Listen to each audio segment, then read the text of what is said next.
జయశంకర్ భూపాలపల్లి జిల్లా మొగులపల్లి మండలం కోరికశాల గ్రామంలో తీవ్ర విషాదం చోటు చేసుకుంది. వ్యవసాయ బావి వద్ద పూడిక తీస్తున్నటువంటి సమయంలో క్రేన్ బావిలో పడ్డంతో ముగ్గురు స్పాట్లోనే మృతి చెందినటువంటి ఈ ఘటన స్థానికంగా తీవ్ర విషాద ఛాయలను నింపింది.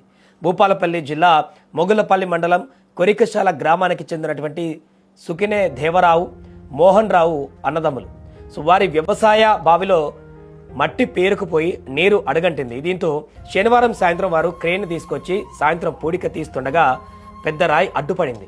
దాన్ని బయటకు తీసేటువంటి క్రమంలో క్రేన్కు సపోర్టుగా ఉండేందుకు అప్పుడే 10వ తరగతి పరీక్ష రాసి తమ పొలం వద్ద ఏం జరుగుతుందో చూడ్డానికి వచ్చినటువంటి విద్యార్థి బండారి అభిలాష్, ఇక పిడిసెల గ్రామానికి చెందినటువంటి కూలి సరిగొమ్మల పైడయ్య, దేవరావు, మోహన్ రావులు ఆ క్రేన్ పై కూర్చున్నారు.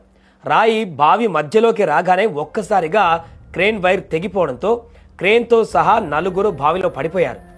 ఈ ప్రమాదంలో 3 అక్కడికక్కడే దుర్మరణం చెందగా మోహన్ రావు తీవ్రంగా గాయపడ్డారు. ఇక ఆయనను వరంగల్ ఎంజీఎం ఆసుపత్రికి తరలించారు. సమాచారం అందుకున్నటువంటి వెంటనే చిట్యాల సిఐ మల్లేష్, ఎస్ఐలు అశోక్, సురేష్ సిబ్బందితో ఘటనా స్థలానికి చేరుకున్నారు. స్థానికుల సాయంతో మృతదేహాలను బయటకు తీయించారు.